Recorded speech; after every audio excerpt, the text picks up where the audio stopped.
గవర్నర్కి డిస్క్రిషన్ దేంట్లో ఉంది, ఏ మ్యాటర్స్లో గవర్నర్కి డిస్క్రిషన్ ఉంది.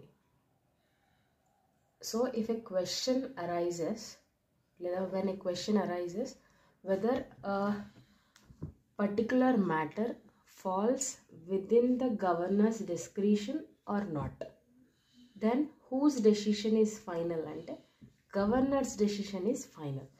అంటే గవర్నర్కి చాలా ఎక్కువ పవరే ఉందన్నమాట. పలానా మ్యాటర్ గవర్నర్ డిస్క్రిషన్ కిందికి వస్తుందా లేదా అని అంటే గవర్నర్ ఏం చెప్తే అది నా డిస్క్రిషన్ కిందకి వస్తుంది ఈ మ్యాటర్ అని అంటే అది అతని డిస్క్రిషన్ కిందికి వస్తుంది.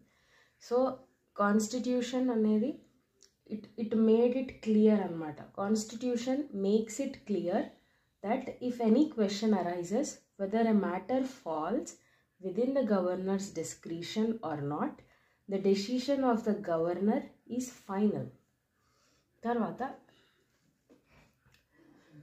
so constitution direct ga konni cases mention chesindi. ఈ క్రింది కేసెస్లో అంటే సో కొన్ని కేసెస్ మెన్షన్ చేసింది. ఈ కేసెస్లో గవర్నర్కి డిస్క్రిషన్ ఉంది. కేస్ 1, గవర్నర్ దగ్గరికి ఒక బిల్ వచ్చినప్పుడు ఒక ఆర్డినరీ బిల్ అతని అసెంట్ కొరకు వచ్చినప్పుడు ఆ బిల్ని ఒక పలానా బిల్ని గవర్నర్ ప్రెసిడెంట్ రీకన్సిడరేషన్ కొరకు దాన్ని రిజర్వ్ చెయ్యాలా వద్దా అన్న విషయంలో గవర్నర్కి డిస్క్రిషన్ ఉంది. చేస్తే ఆయన ఇష్టం, చేయకుంటే ఆయన ఇష్టం.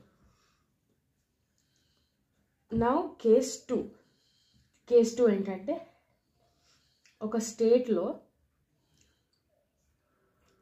ఉన్న కాన్స్టిట్యూషనల్ మెషినరీ ఏది? State council of ministers headed by chief minister and legislative assembly, legislative council. ఇది కాన్స్టిట్యూషనల్ మిషనరీ. ఇది ఫెయిల్ అయితే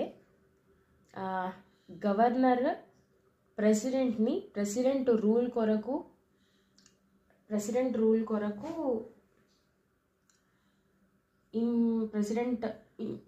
ఇంపోజిషన్ ఆఫ్ ప్రెసిడెంట్ రూల్ కొరకు రికమెండ్ చేయాలా వద్దా అనేది గవర్నర్ డిస్క్రిషన్ కిందికి వస్తుంది. నెక్స్ట్, ఒక్క గవర్నర్ అంటే ఒకే పర్సన్ ఇండియాలో ఏంటంటే ఒకే పర్సన్ 1 or more than 1 స్టేట్స్కి గవర్నర్గా